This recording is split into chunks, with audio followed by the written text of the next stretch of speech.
السلام علیکم ورحمۃ اللہ وبرکاتہ۔ اللہ تعالیٰ سے ہمیں کیا مانگنا چاہیے؟ ایسی کون سی دعا ہے جو سب سے بہترین ہو؟ ایسی کون سی چیز ہے جو سب سے زیادہ ضروری ہو ہمارے لیے، جس کو ہمیں دعا میں مانگنا چاہیے؟ کون سی چیز ہے؟ ہم لوگ تو اپنی اپنی ڈیزائر کے حساب سے، اپنی اپنی پسند کے حساب سے اللہ تعالیٰ سے دعا مانگ لیتے ہیں ہاتھ اٹھا کر۔ پیسہ چاہیے تو اللہ پیسہ دے، کاروبار چاہیے اللہ کاروبار چلا دے، رشتہ نہیں ہو رہا تو اللہ رشتہ دے دے۔ لیکن ایسی بیسٹ دعا جو ہمیں اللہ سے مانگنا چاہیے، ایسی کون سی چیز ہے جو سب سے زیادہ ضروری ہے ہمارے لیے، جس کو ہمیں اللہ سے مانگنا چاہیے؟ آج میں آپ لوگوں کو بتانے جا رہا ہوں سب سے زیادہ ضروری چیز، موسٹ امپورٹنٹ چیز، سب سے زیادہ ضروری چیز جس کو ہمیں اپنی دعا میں مانگنا چاہیے۔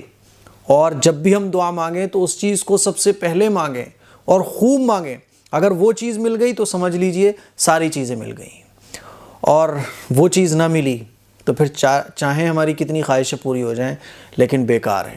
تو آج میں آپ کو بتانے جا رہا ہوں ہمارے لیے سب سے زیادہ ضروری چیز جس کو ہمیں اپنی دعا میں مانگنا چاہیے۔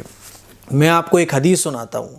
حضرت عباس ابن عبد المطلب رضی اللہ تعالیٰ عنہ، صحابی رسول ہیں، حضور کے چچا ہیں، ان سے روایت ہے کہ ارشاد فرماتے ہیں کہ میں نے عرض کیا یا رسول اللہ، مجھے ایسی چیز بتائیے جو میں اللہ تعالیٰ سے مانگوں، مجھے کوئی ایسی چیز بتائیں جو میرے لیے سب سے زیادہ ضروری ہو اور وہ میں اللہ سے مانگوں۔ ہمارے بھی مائنڈ میں آتا ہوگا نا کہ یار ایسی سب سے زیادہ ضروری چیز جو ہمارے لیے سب سے زیادہ فائدہ مند ہو، ہمارے لیے سب سے زیادہ بہتر ہو، وہ چیز کون سی ہو سکتی ہے اور ہمیں اللہ سے کیا مانگنا چاہیے؟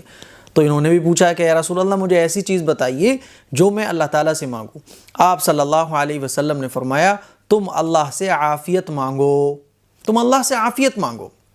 فرماتے ہیں میں کچھ دن ٹھہرا رہا اور میں یہ دعا کرتا رہا کہ اللہ تعالیٰ مجھے عافیت عطا فرما دے، دنیا اور آخرت میں عافیت عطا فرما، یہ میں اللہ سے دعا کرتا رہا۔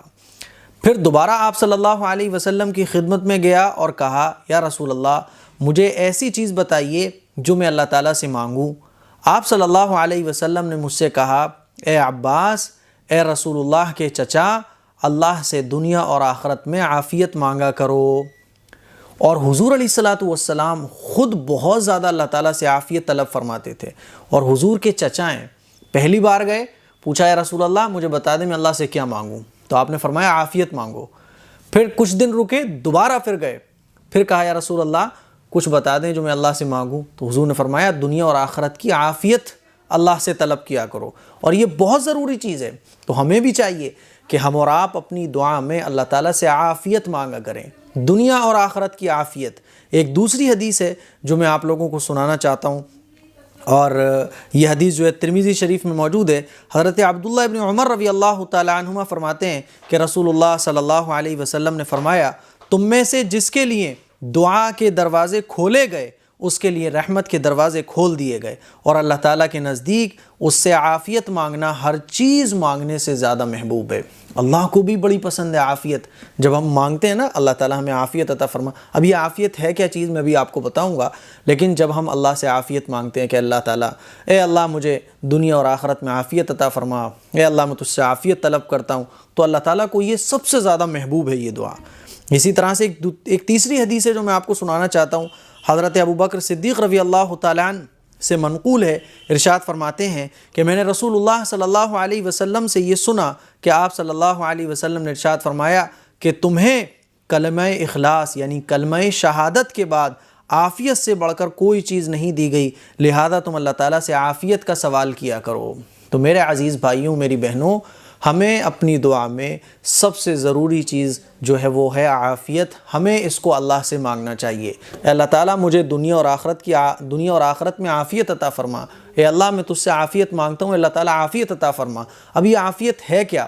اس کا سیدھا سمپل جو ہے آپ لفظوں میں سمجھیں کہ عافیت کا مطلب ہوتا ہے کہ دنیا کی اور آخرت کی بھلائیاں، اے اللہ تعالیٰ میرے حق میں جو چیز بہتر ہو، جو تو میرے حق میں بہتر سمجھتا ہو وہ عطا فرما، دنیا میں بھی اور آخرت میں بھی۔ کیونکہ دیکھیے ہم اپنی نگاہوں سے بعض دفعہ بہت ساری چیزوں کو اپنے حق میں بہتر سمجھ رہے ہوتے ہیں، اپنے اس مائنڈ سے ہم سمجھ رہے ہوتے ہیں کہ یہ چیز ہمارے لیے بہتر ہے، لیکن اللہ جانتا ہے کہ یہ چیز ہمارے لیے بہتر نہیں ہے۔ تو ہمیں یہ نہیں مانگنا چاہیے کہ اللہ مجھے یہ چیز پسند ہے یہ دے دے، بلکہ ہمیں یہ مانگنا چاہیے کہ اللہ تعالیٰ ہمیں تو عافیت عطا فرما دے، اور جو چیز میں چاہ رہا ہوں اگر یہ میرے حق میں بہتر ہو، دنیا کی کوئی چیز ہے جو آپ مانگ رہے ہیں، تو اللہ سے دعا کریں کہ اللہ تعالیٰ یہ چیز جو مجھے پسند آ رہی ہے یہ اگر میرے حق میں بہتر ہو تو تو مجھے دے دے، اور اگر یہ میرے حق میں بہتر نہ ہو تو مجھ سے زیادہ بہتر جانتا ہے، بہتر جانتا ہے کہ میرے لیے کون سی چیز زیادہ بیٹر ہے، اے اللہ تو اس کے فیصلے فرما دے، اور اللہ تعالیٰ اس سے مجھے دور فرما دے۔ تو دنیا اور آخرت کی بھلائیاں یہ ہے عافیت۔ دیکھیے دنیا کی بھلائیاں مل جائیں یہ سب سے بڑی خوش نصیبی کی بات ہے، آخرت کی بھلائیاں مل جائیں یہ سب سے بڑی خوش نصیبی کی بات ہے۔ اسی لیے حضور نے فرمایا کہ اپنی دعا میں عافیت طلب کرو اللہ سے۔ ہمیں اور آپ کو بھی جب بھی ہم دعا کے لیے ہاتھ اٹھائیں اللہ سے عافیت ضرور مانگیں کہ اللہ تعالیٰ مجھے عافیت عطا فرما، دنیا اور آخرت کی بھلائیاں عطا فرما، اے اللہ دنیا اور آخرت میں عافیت عطا فرما۔ عافیت کا مطلب یہ بھی کہ دنیا کی مصیبتوں سے اللہ تو مجھے محفوظ فرما، آخرت کی سختیوں سے تو مجھے محفوظ فرما۔ کہنے کا مطلب یہ ہے کہ اللہ کی رضا والی زندگی، اللہ جس کام سے راضی ہو اور اللہ جس کام سے خوش ہوتا ہو وہ کام کرنے کی توفیق ہمیں عنایت فرما دے۔ دنیا اور آخرت کی بھلائیوں کو عافیت کہا جاتا ہے، تو بڑا وسیع مفہوم ہے عافیت کا۔ اسی لیے بس گزارش اتنی ہے کہ اب جب بھی آپ دعا مانگیں تو اللہ تعالیٰ سے عافیت ضرور مانگیے گا۔ السلام علیکم ورحمۃ اللہ وبرکاتہ۔